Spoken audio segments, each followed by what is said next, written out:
All right, thank you for bringing us your sources. Today, we're taking a deep dive into the Southern Colonies in the 17th and 18th Yeah, centuries. looking forward to it. We're going to explore what they were like, how they developed, and really try to figure out the core forces that shaped this distinct part of early America. Absolutely. And the material you've shared gives us a great lens. We can look at the general characteristics of these colonies first. Okay. Then maybe hone in on the Chesapeake region, that's Virginia and Maryland, and then the Carolinas. Right? We'll also need to touch on Georgia's unique origins and definitely delve into the um, absolutely critical and brutal role of colonial slavery. Can't avoid that. No. And finally, see what Southern society actually looked like by the 18th century. Exactly. So, our mission, as always, is to dig into your material, pull out those most important nuggets of knowledge, the real insights, and understand the key dynamics at play. Sounds like a plan. Okay, let's unpack this. Let's start with those general characteristics that sort of set the southern plantation colonies apart. Your sources really highlight they were fundamentally shaped by a plantation economy. hmm Large-scale agriculture focused on cash crops. First tobacco and then rice further south. And that focus on plantations dictates so much else, right? It created this massive demand for labor. Huge demand. And the sources show that while slavery was ultimately central to all of them, Georgia too, after 1750, the labor force initially relied really heavily on indentured servant Before that big shift. before shifting dramatically after 1676. Yeah, Bacon's Rebellion. Yeah. That shift is a huge point we need to keep coming back to. It truly is. And that plantation system also led to a tendency towards these large land holdings, right? Concentrated in the hands of a favored few. Yes, which really fostered, this kind of aristocratic atmosphere. Hmm. Though your sources are good to point out exceptions. It's like North Carolina. North Carolina, parts of Georgia. They didn't quite fit that mold as neatly. Yeah. And because of those scattered large plantations, the population density was much lower than up north, say, New England. Definitely. And the sources point out that this made establishing common institutions like churches and schools really difficult. Right. Expensive, too. So they were rare. Pretty rare outside of small towns or maybe specific large plantations. Okay. Religiously, they practiced some form of toleration, though the Church of England, the Anglican Church, was the most prominent. That was the established church in many places, yeah. Yeah. And a fascinating driver of their westward expansion, according to the sources. Hmm. It wasn't just ambition. What was it then? It was the very practical problem of soil degradation. Intensive tobacco farming just wears out the land. So they constantly needed fresh land. Exactly, pushing people further west, further inland. Right. So let's zero in on the Chesapeake first. Virginia and Maryland. Virginia. Well, that holds the distinction of being the very first permanent British colony in the New World, 1607. Jamestown, yeah. Founded by the Virginia Company. And their goals were pretty ambitious. Find gold, convert the native population. Find a passage to the Indies. Right, all that. And your sources mentioned the early colonists were often sort of well-to-do adventurers. Yeah. Maybe not the best prepared for the hard labor needed. And that lack of preparation, plus the harsh environment, it led to immediate tragedy, didn't it? Oh, absolutely. The early years were just brutal. Famine, disease, war with the Powhatan Indians. The mortality rate described in the sources is just staggering. It really is. Only 1,200 out of nearly 8,000 survived by 1625. And that's starving time. Next is 1610 to 1611. Yeah, only 60 survivors out of 400 colonists. It's almost unbelievable they hung on. It really was a miracle it survived at all. Captain John Smith comes in here, trying to impose order with his famous rule. He who will not work shall not eat. Yeah. The sources recount his capture by the Powhatans and that whole dramatic story involving Pocahontas. Who was apparently only 12 at the time, supposedly saving him from a mock execution. That's the story, yeah. And the sources paint Pocahontas as, a key figure initially, maintaining peace, providing food. But later she became a hostage. Became a hostage in 1613, married John Rolfe, and actually helped teach him better methods for curing tobacco. Sadly, she died very young of smallpox. And John Rolfe, he's absolutely central to Virginia's survival, economically speaking. Totally.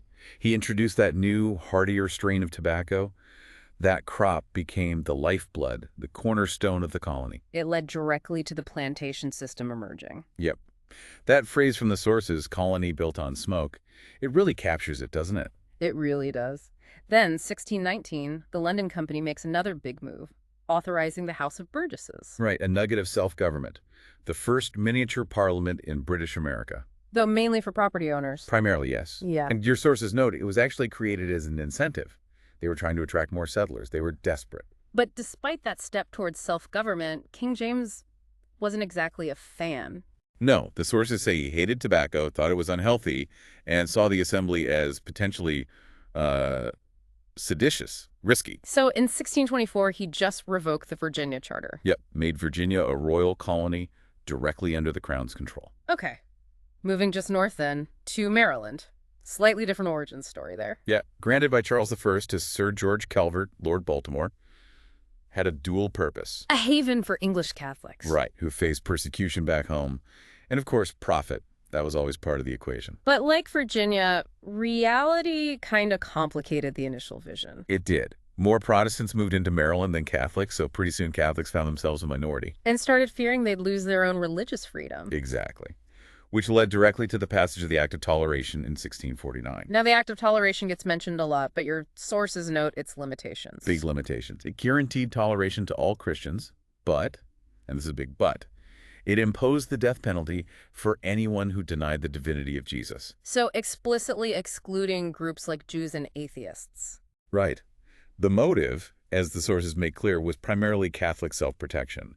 They founded the colony, but now they were outnumbered. So it was a way to try and preserve their own right to worship by extending some tolerance to other Christians. Precisely. And Maryland did become the largest haven for Catholics in British America, relatively speaking. So life in the Chesapeake sounds incredibly challenging, even beyond the conflicts. Oh, it was brutally difficult. Disease took a terrible toll. Malaria, dysentery, typhoid, just rampant. It slashed life expectancy. By about a decade compared to England. Your sources state half of those born in early Virginia and Maryland didn't even live past 20. Wow. Most men died before 50, women often before 40. And the demographics were completely skewed, weren't they? Totally. Most immigrants were single young men. So surviving men vastly outnumbered surviving women. Making it incredibly difficult to form families. Very hard. Many men just couldn't find mates. But the region eventually stabilized. It didn't just die out. No, it stabilized. Partly due to people developing some immunity to local diseases, and partly because, gradually, more women started immigrating. So the population grew. Yeah, by 1700, Virginia had become the most populous colony, about 50,000 people. Maryland was third largest, with around 30,000. Okay, let's circle back to that crucial labor shift we mentioned earlier, tied directly to tobacco. Right. The sources note the first Africans arrived in 1619, probably as indentured servants initially. We don't know for sure their exact status at first. But for most of the 17th century, white indentured servants were the main labor force. Overwhelmingly, yes. And this is where the headright system played a really big role. Remind us how that worked. To encourage immigration and get workers over there, anyone who paid for a white indentured servant's passage received 50 acres of land. So it helped populate the colony? But it also allowed some planters to amass huge tracts of land. You pay for 10 servants, you get 500 acres. Right. And the indentured servants themselves? What was their deal? Mostly English farmers or laborers. They agreed to, usually about 4 to 7 years of servitude in exchange for their passage to America. And they were supposed to get something at the end. Yeah, your sources mentioned that initially, when they completed their term, they were supposed to get freedom dues, maybe some money, tools, clothes, sometimes even a small plot of land to get started. But that changed. Over time, the planters became less generous. Freedom dues diminished, land became scarcer, making it much harder for freed servants to achieve economic independence. And there were a lot of them. Huge numbers. By 1700, maybe 100,000 indentured servants had come to Virginia and Maryland alone. They made up about 75% of European immigrants to the region in the 17th century. But this system, it sounds like it had some built-in instability, which came to a head with Bacon's Rebellion in 1676. Exactly. That's the explosion point. So what was the situation that sparked it? Lay that out for us. Okay, so by the late 1670s, you have this significant growing population of frustrated freedmen, former indentured servants. Where were they mostly living? Mostly out on the frontier, the western part of Virginia. Often poor, landless, many still couldn't find wives because the gender ratio was still skewed. And they were forced to just squat on frontier lands. Pretty much. And they deeply resented the established planter aristocracy back east who seemed to control everything. And these frontier areas were also naturally points of conflict with Native American tribes resisting the westward push. Right. And the freedmen felt the colonial government, led by Governor Berkeley, wasn't doing enough to protect them from Indian attacks. Why wouldn't Berkeley protect them? Well, your sources point out Berkeley had policies that were relatively friendly toward some Native American tribes, particularly those the colony traded with. And the House of Burgesses was reluctant to authorize attacks on tribes seen as cooperative. So the freedmen on the frontier felt exposed and ignored. Completely, which is where Nathaniel Bacon comes in. He was actually an aristocrat himself, even a member of the House of Burgesses, but he tapped into that widespread frustration. And led them. He mobilized a militia, initially saying it was just to fight Indians, but it escalated fast. How so? Bacon's forces didn't just attack Native Americans, including tribes that were supposedly friendly to the colony they marched on Jamestown itself, burned it to the ground, drove Governor Berkeley out. So the rebellion was against both the native population and the planter elite. Yes, explicitly. It was a complex mix of grievances. But the rebellion eventually failed. It fizzled out after Bacon himself died suddenly of disease. Berkeley came back, crushed the remaining rebels pretty ruthlessly. But the significance. Yes, the significance of Bacon's rebellion. Your sources stress this was immense, a major turning point. Absolutely fundamental. How did it change things so drastically? Well, the planter elite looked at this chaos. They saw a large population of armed, restless, former indentured servants, white men, who had just burned the capital. They decided this group was too volatile, too dangerous, too difficult to control. So they shifted their labor strategy. Dramatically and rapidly. After Bacon's rebellion, you see a marked decline in the importation of white indentured servants and a massive increase in the importation of enslaved Africans. They saw slaves as a more controllable, permanent labor force. And your sources make another really chilling point about how the planter elite responded psychologically, too, beyond just the labor calculation. Yes, this is crucial. They strategically used what the sources call the race card. They were terrified of another potential alliance between disgruntled poor whites and enslaved blacks, because both groups had participated to some extent in Bacon's uprising. So they deliberately fostered racism. The elite actively encouraged poor whites to discriminate against blacks. By constantly reinforcing the idea of white superiority, they aimed to control poor whites psychologically. Give them a sense of status, however artificial, based purely on race, which would hopefully prevent them from seeing common cause with enslaved Africans based on shared economic hardship. That's a really powerful and disturbing insight. Seeing the roots of racial division being solidified right there in the late 17th century as a conscious strategy. It's a stark moment in the development of American society. Okay, let's shift our focus south now, to the Carolinas. Your sources emphasize the huge influence of the British West Indies here. Yeah, you really can't understand early Carolina without looking at Barbados, especially. Why Barbados? Barbados had developed this incredibly profitable but incredibly brutal sugar plantation economy, and it was entirely reliant on enslaved African labor. The scale was huge. Immense. Slaves outnumbered whites in Barbados something like 4-1, which led to the implementation of incredibly strict, harsh slave codes just to maintain control. Fear of rebellion was constant. And the West Indies needed supplies. Desperately. They became increasingly dependent on the mainland colonies for food, timber, other provisions, because almost all their land was dedicated to sugar. And people moved from Barbados to Carolina. Yes, crucially. As sugar cultivation expanded and took over all the land in Barbados, many smaller planters and farmers got squeezed out. A lot of these individuals who are already experienced slave owners familiar with that harsh West Indian system relocated to Carolina. And they brought their practices with them. Exactly. They brought their enslaved labor force and their ideas about managing them. Your sources note that Carolina adopted its first comprehensive slave code in 1696, and it was directly influenced by the codes already in place in Barbados. It's worth remembering, too, that the founding of the Carolinas happened after that pause in British colonization during the English Civil War in Cromwell's time. Right. These are often called the Restoration Colonies because they were chartered after Charles II was restored to the throne in 1660, part of a new wave of colonization. So Carolina was formally created in 1670, named for Charles II. What were the initial goals for this new colony, according to the proprietors? The plan was basically twofold. Grow food to supply those profitable sugar islands like Barbados, and also try to produce exotic goods. England couldn't grow itself, things like wine, silk, olive oil. That part didn't really pan out. But the sources also point to a much darker aspect of early Carolina's economy. Yeah, a really significant and often overlooked part, the export of enslaved Native Americans They exported indigenous people. on a large scale to Yeah. the West Indies, even to New England. The sources estimate maybe as many as 100,000 Native Americans were captured and sold out of Carolina. It was a major business for a while. That's staggering. And economically, what crop ended up dominating? Not wine or silk. No, it was rice. Rice became the main export cash crop, particularly in the southern part of the colony. And that had labor implications. Huge ones. Rice cultivation was incredibly labor-intensive and unhealthy work done in swampy areas. It drove a massive demand for enslaved Africans who were thought to have some resistance to malaria and, crucially, often possessed knowledge of rice cultivation from West Africa. So the black population grew rapidly. Very rapidly. By 1710, enslaved Africans actually outnumbered whites in Southern Carolina. And Charlestown, later Charleston, became the main center. Yes, it grew into the most significant seaport in the entire South. Became quite a cosmopolitan place, actually. Attracting who? Became a hub, attracting aristocratic younger sons from England. The ones who would inherit the family estate because of primogeniture laws seeking their fortune.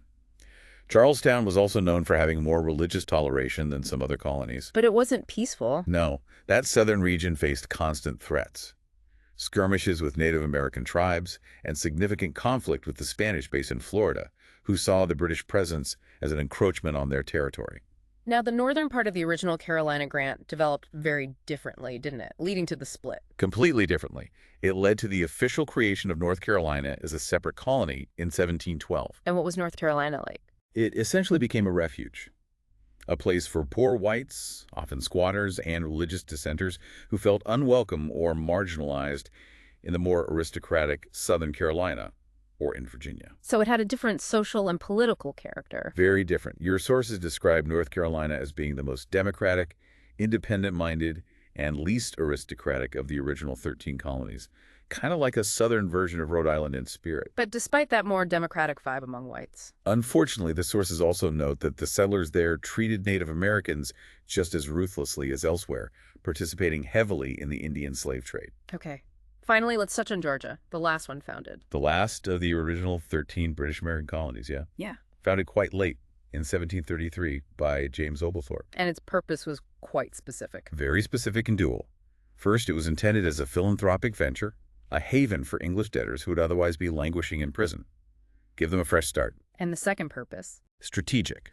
To act as a military buffer state, protecting the valuable plantation colonies, especially South Carolina, from Spanish incursions out of Florida and from hostile Native American groups allied with the Spanish. Savannah was the main settlement. Savannah, yes. It grew into a pretty diverse community, welcoming groups like German Lutherans and Scottish Highlanders, who were known for being good soldiers. Any exclusions?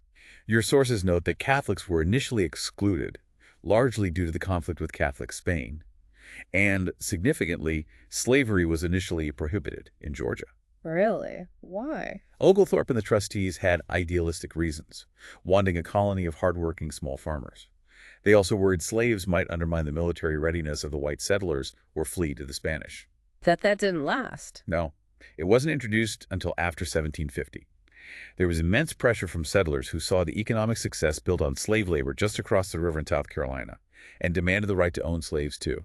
The trustees eventually relented. Okay. We've talked about slavery quite a bit in context, but your sources provide a much deeper dive into its origins and realities. This is crucial to understand. Where did most enslaved people actually come from? The vast majority came from the West African coast, a huge stretch of land. They were typically captured further inland. Captured by whom? Often by other African coastal tribes, frequently as captives of war or through specific slave-raiding expeditions.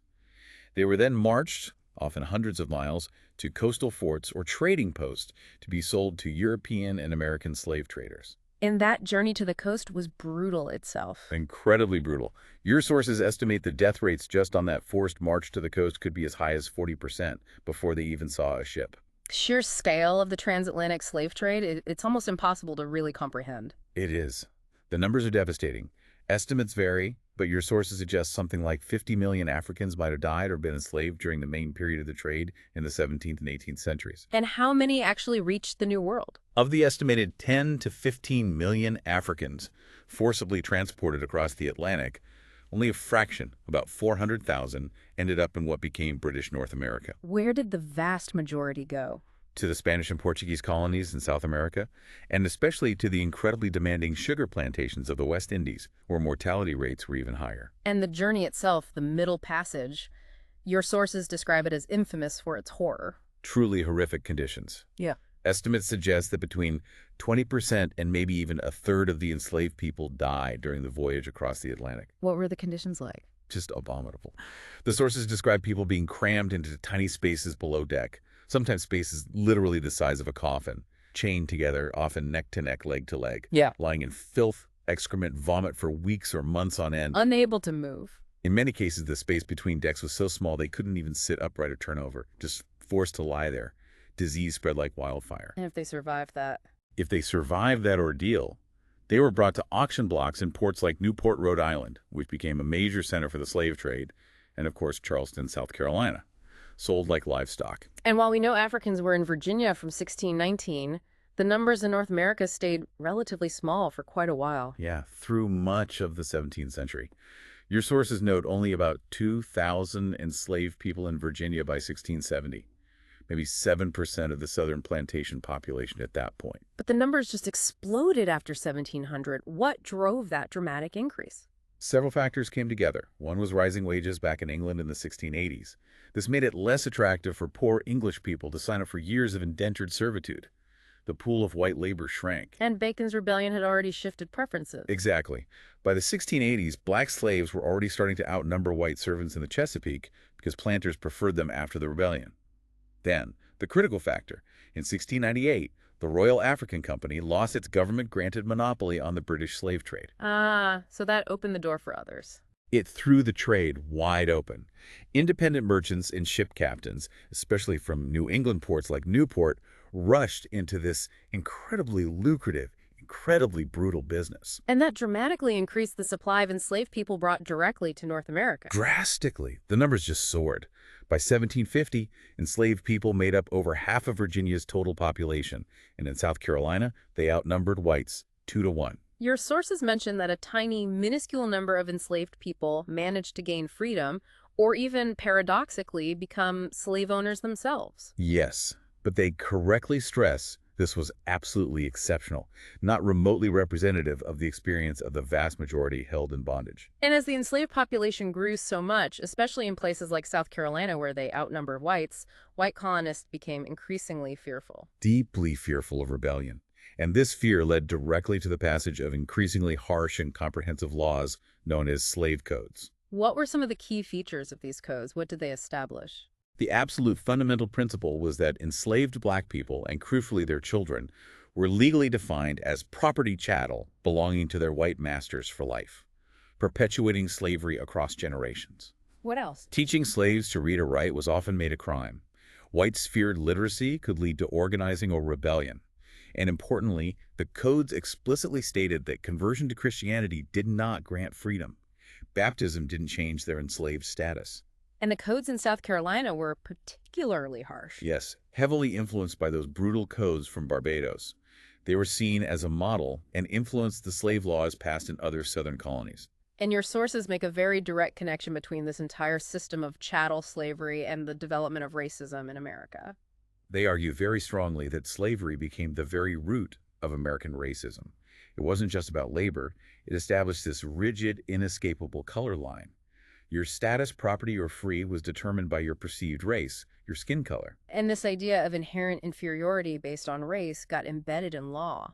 Embedded deeply in law and social practice for centuries, shaping the United States right up until, arguably, the civil rights movement of the 1960s finally began to dismantle the legal structures of white supremacy. Despite this immense oppression, what was daily life like for enslaved people? And how did a distinct culture manage to emerge? Life varied somewhat by region and crop, but it was brutal everywhere. Arguably harshest in the deep South, South Carolina, Georgia, with rice and indigo cultivation. Why was it worse there? The work was backbreaking in incredibly hot, humid, swampy conditions. Disease like malaria was rampant. Death rates were extremely high, which meant there was a constant need for new imports of enslaved people directly from Africa just to maintain the labor force.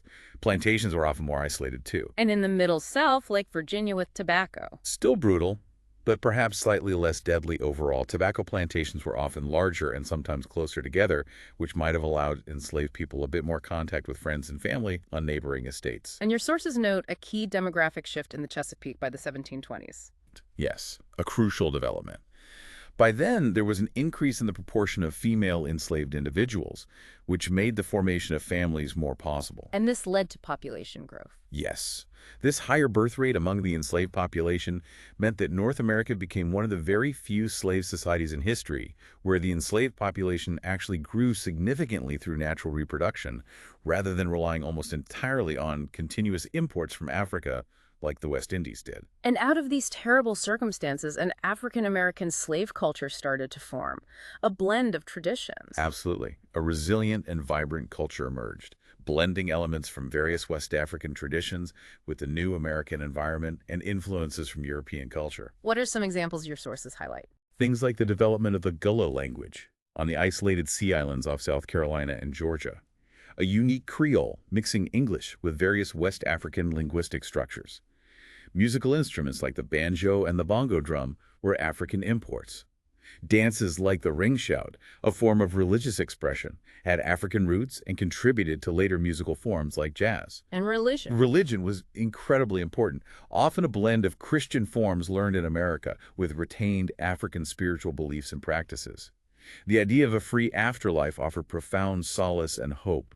Stories like the biblical Exodus God delivering his people from bondage resonated powerfully and became central. And despite the risks, there was resistance. Constant resistance in ways big and small. Your sources mention approximately 250 documented instances of outright revolt or conspiracy involving 10 or more enslaved individuals. Which was the largest? The Stoner Rebellion in 1739 in South Carolina. It was the largest slave uprising in the 13 colonies before the Revolution. Oh, happy. A group of enslaved people, some possibly soldiers from the Kingdom of Congo, broke into a store, armed themselves, and started marching south towards Spanish Florida. The Spanish had offered freedom to escaped slaves from the British colonies. They killed about 25 white colonists along the way. But they were stopped. Yes, the militia caught up with them, and a battle ensued. The rebellion was brutally suppressed. Scores of rebels were killed, either in the fighting or executed afterwards. It led to even harsher slave codes in South Carolina. Okay, so taking all this into account, let's look at the overall structure of Southern society by the 18th century. What did it look like, according to your sources? Very rigidly hierarchical, a pyramid structure. At the absolute top. The wealthy plantation owners. The planter elite. They owned the most land, the most slaves, dominated the economy, and monopolized political power. Think families like the Byrds or Carters in Virginia. Okay, below them. The small farmers. The yeoman farmers. This was actually the largest social group among whites. But very different from the planters. Oh, a world away in terms of wealth and influence. Most lived pretty meagerly, worked their own land, maybe owned one or two slaves, or none at all. Modest plots, simple lives. Then came the landless whites. Yeah, often former indentured servants who hadn't managed to acquire land, worked as tenants, laborers, overseers, a precarious position. Below them. The few remaining indentured servants. Their numbers dwindled significantly as black slavery became the dominant labor system. Especially after Bacon's rebellion accelerated that trend, they were the lowest rung among whites. And at the very bottom, the foundation holding this whole structure up. Were the enslaved black people, making up about 20% of the entire colonial population by 1775, but much higher percentages in the Deep South colonies like South Carolina and Georgia. And overall development in the South. Your sources point out that the South remained largely underdeveloped compared to, say, the Middle Colonies or New England. Few major cities emerged beyond Charleston or Savannah. Life really revolved around the scattered plantations and farms. Transportation was an issue. Big issue. Roads were generally poor. Waterways, rivers, creeks, the coast were the principal means of travel and transporting goods, especially heavy crops like tobacco and rice. And finally, your sources reference the historian Edmund S. Morgan on why these southern colonies developed so differently from England itself, or even from other colonies. Right. Morgan highlights three really critical distinctions that shaped the South. What are they? First, the enormous overwhelming demand for labor. initially met by indentured servants, but then, crucially, met overwhelmingly by enslaved Africans on a scale unseen in England. Second, the much smaller number of European women immigrants compared to men, especially early on, which profoundly affected family formation, social stability, and cultural development. And the third. The large-scale direct importation of people from Africa as chattel slaves. This combination, the specific labor demands of the staple crops, the skewed demographics, and the massive commitment to enslaved labor fundamentally shaped the unique and deeply troubled character of the Southern colonies. Wow. Okay. We've really moved through the story here, haven't we? From those incredibly tough, almost failed beginnings in Jamestown, Yeah, touch and go there for a while. through the development of these distinct economies and societies in the Chesapeake and the Carolinas, the specific strategic role of Georgia. And we've really had to delve into the absolutely central and frankly horrific impact of colonial slavery on this region's identity, its structure, its future. And what's really striking, looking at the sources, is seeing how quickly and how completely that labor system transformed. From mostly white indentured servants in the mid-17th century Right. to a society overwhelmingly built on enslaved Africans by the early 18th century. Yeah. And that wasn't just an economic shift. No. It dramatically reshaped the entire society. It concentrated wealth and power in fewer hands. And as we discussed, it brutally injected this deep-seated structural racism into the very foundation of these colonies. And if you connect this to the bigger picture, You can absolutely see how these early choices, these structures built on inequality and exploitation, profoundly set the stage for future conflicts, future divisions, right up to the Civil War and beyond. The legacies are long. and as you pointed out earlier, based on the sources, there wasn't just one monolithic South, even then. We saw clear differences between the Chesapeake and the Carolinas. Tobacco versus rice cultures. Even between Virginia and its neighbor North Carolina. So there was a degree of internal diversity despite those powerful shared characteristics like slavery and the plantation focus. Definitely. Which maybe raises an important question for you, the listener, to consider as you reflect on all this material. Given how deeply these early Southern colonies committed to a society built on enslaved labor and this distinct hierarchical social structure, what are some of the enduring legacies of those choices? How do you think those foundations, laid centuries ago, might still shape or resonate within the United States today? It's something to really think about as you process this foundational and often difficult history.